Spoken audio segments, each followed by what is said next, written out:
وانت فعلا بتشتغل بالجرعه دي صدقني الحمام عندك لا يتوقف عن الانتاج، النوتي هتفضل شغاله باستمرار والحمام مش هيجيله اي امراض.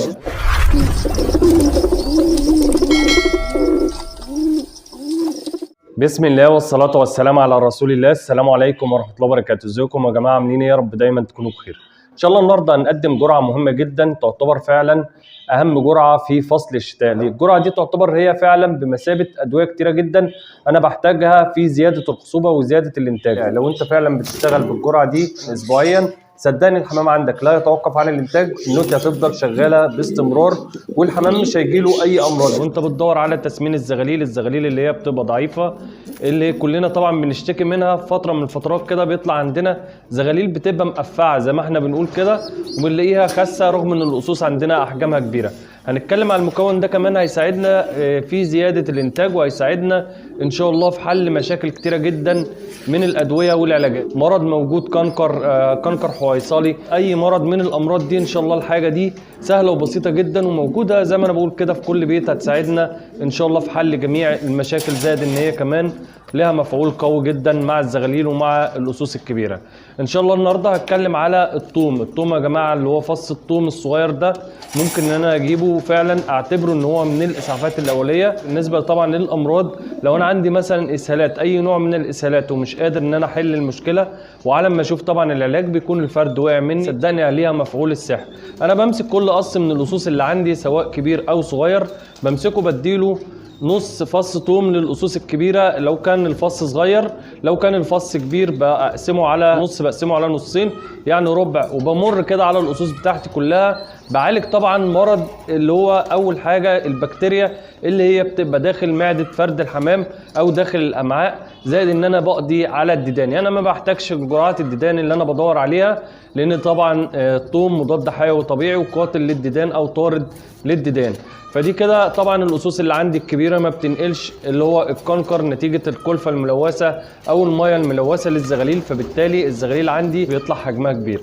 زائد كمان ان انا بدي للزغلول ذات نفسه من بعد عمر اسبوع كده او 5 ايام بيبدا الزغلول يدبس، بديله ربع فص ثوم. بمر برضو كده على الزغاليل بتاعتي كل 3-4 ايام بديها ربع فص ثوم، يعني مره او مرتين في الاسبوع، صدقني ليها مفعول السحر في زياده وزن الزغاليل. يبقى كده يا جماعه ده يعتبر من المضادات الحيويه اللي هي بتعالج الحمام بتاعنا، يعالج الاسهالات، الكنكر، اي مرض طبعا من الامراض اللي هي انت بتدور على العلاج بتاعها ومش قادر تحل المشكله او مش قادر تشخص المرض بتاعك.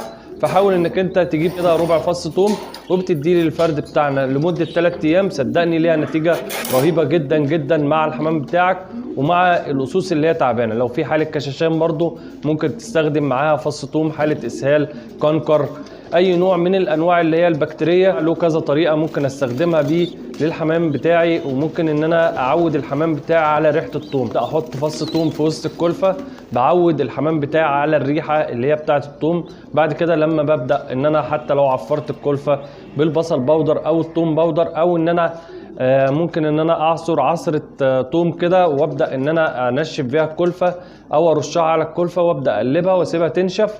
دي برضو طريقه مهمه جدا جدا لو انا عايز اقدمها للحمام بتاعي باستمرار وعايز اعالج الحمام بتاعي او ان انا احصن الحمام بتاعي وما يجيلهوش اي امراض.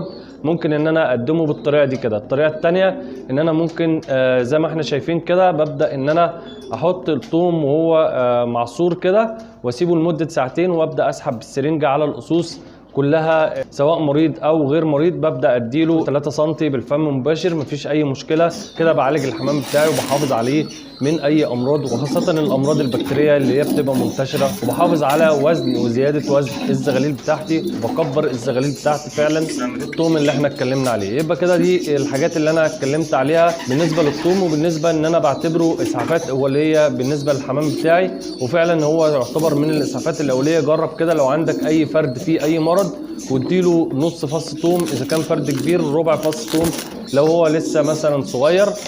شوف كده النتيجه ان شاء الله باذن الله هتحل كل المشاكل اللي عندك، تحافظ على الحمام بتاعك من اي امراض بكتيريه، تحافظ على الحمام بتاعك وتديله مضاد سموم عشان يفضل الحمام بتاعنا في انتاج مستمر وما تقطعش انتاج اذا كان في الصيف او في الشتاء، ويفضل عندك فعلا الانتاج مستمر مع الحمام بتاعك. واسف جدا على الاطاله في الفيديو، ورب كده اكون قدرت اقدم ماده مفيده لحضراتكم. ما تنسوناش بقى في نهايه الفيديو باللايك والشير والاشتراك في القناه، ويا ريت تفعل زر الجرس لتصلك كل فيديوهاتي. والسلام عليكم ورحمه الله وبركاته.